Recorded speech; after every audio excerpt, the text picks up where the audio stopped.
Saudara-saudara terkasih, selamat pagi. Salam jumpa lagi dalam Sabda Siap Saji Minggu 6 Desember 2020, hari Minggu Advent kedua. Marilah kita berdoa. Dalam Bapa, Putra, dan Roh Kudus.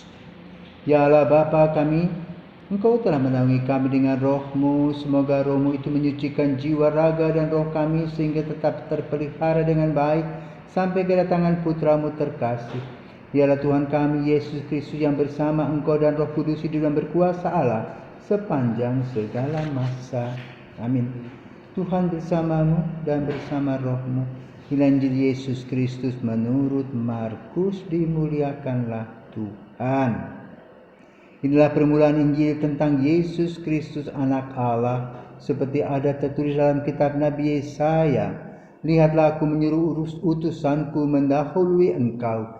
Ia akan mempersiapkan jalan bagimu. Ada suara orang yang berseru-seru di padang gurun. Siapkanlah jalan bagi Tuhan, luruskanlah jalan baginya. Demikianlah Yohanes Pembaptis tampil di padang gurun dan menyerukan, bertobatlah dan berilah dirimu dibaptis, dan Allah akan mengampuni dosamu. Lalu datanglah kepada Yohanes orang-orang dari seluruh daerah Yudea dan semua penduduk Yerusalem, dan sambil mengakui dosanya mereka dibaptis di sungai Yordan. Yohanes memakai jubah bulu unta dan ikat pinggang kulit, makanannya belalang dan madu hutan. Inilah yang diberitakannya, sesudah aku akan datang, ia yang lebih berkuasa daripadaku. Membungkuk dan membuka tali kasutnya pun aku tidak layak. Aku membaptis kamu dengan air, tetapi ia akan membaptis kamu dengan Roh Kudus. Demikianlah Injil Tuhan, terpujilah Kristus. Saudara-saudaraku terkasih, Markus bab 1 ayat 1 sampai 8 membicarakan tentang perjalanan dan hidup Santo Yohanes Pembaptis dengan tugas-tugasnya serta pengakuannya. Apa tugas-tugasnya? Mempersiapkan jalan Tuhan di satu sisi, di lain sisi mengajak orang bertobat. Karena apa? Yang akan datang tadi adalah yang istimewa, Allah yang menjadi manusia. Maka rasa hormat Yohanes kepada Yesus luar biasa. Maka itu dia mengatakan,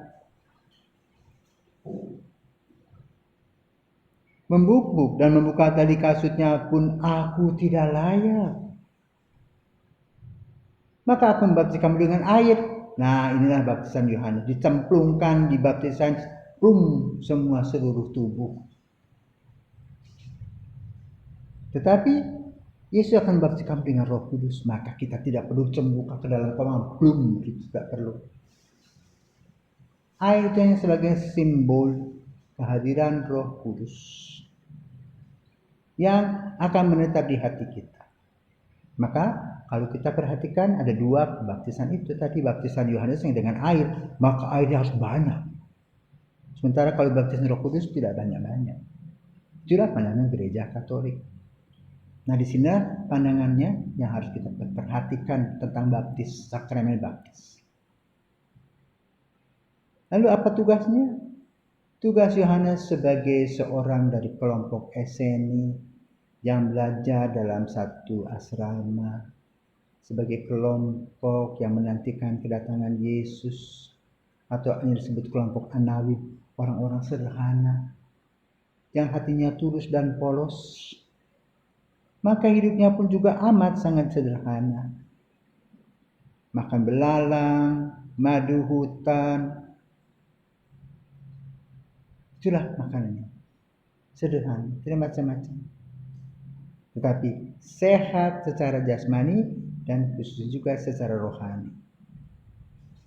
Dia kemudian berjumpa dengan Yesus di sungai Yordan. Di sana terjadi dialog yang kedua. Yang pertama, dialog dalam masa kandungan, di mana pada waktunya Maria mengunjungi Elisabet di Ain Karim. Dari Nazaret dia pergi ke sana berkilo-kilometer, Dan di sana dua wanita yang sedang hamil berjumpa.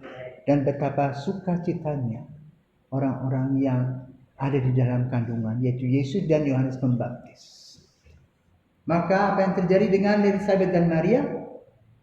Ketika Maria datang kepada Elizabeth, "Salam bibi, apa kabar?" Wah, dia katakan, "Siapakah aku ini sampai ibu Tuhanku datang mengunjungi aku?" Maria, terpujilah engkau di antara semua perempuan, dan terpujilah buah tubuhmu. Lalu setelah 3 bulan, terus Yohanes lahir, Maria dijemput oleh Yusuf. Dan sampai saat ini baru mereka berdua berjumpa. Yang satu Yohanes Baptis, yang satu Yesus. Dan perjumpaan itu melahirkan apa? Sakramen baptis. Maka Yesus dibaptis di Sungai Yordan sebagai awal dari sakramen permandian bagi kita. Karena itu sudah terkasih, bila dua ibu bertemu dengan baik-baik, hasilnya baik-baik pula. Tapi kalau dua ibu bertemu dengan keburukan-keburukan, hasilnya buruk juga, bermusuh. Tapi bersyukurlah kepada Tuhan, Elizabeth dan Maria berjumpa dengan saling memuji dan memuliakan Tuhan.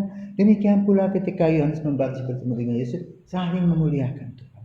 Inilah keindahan dalam hidup mereka. Tahu masing-masing tugas. Maka kita contoh. Jangan kita repot dengan urusan orang lain. Urusan kita urus dengan sungguh baik. Sehingga kita tidak nyinyir. Tidak repot dengan orang lain. Dan kita melihatnya secara positif, bukan secara negatif. Mari. Dialog Yesus dan Yohanes Pembaptis melahirkan kasih dan berkat yang luar biasa besarnya. Kita pun juga harus membuatnya. Bila kita berjumpa dengan orang lain, biarlah kasih Tuhan semakin besar dalam hidup kita. Sama seperti Yohanes Pembaptis mengatakan, biarlah Yesus semakin besar, aku semakin kecil. Itulah kerendahan hati Yohanes.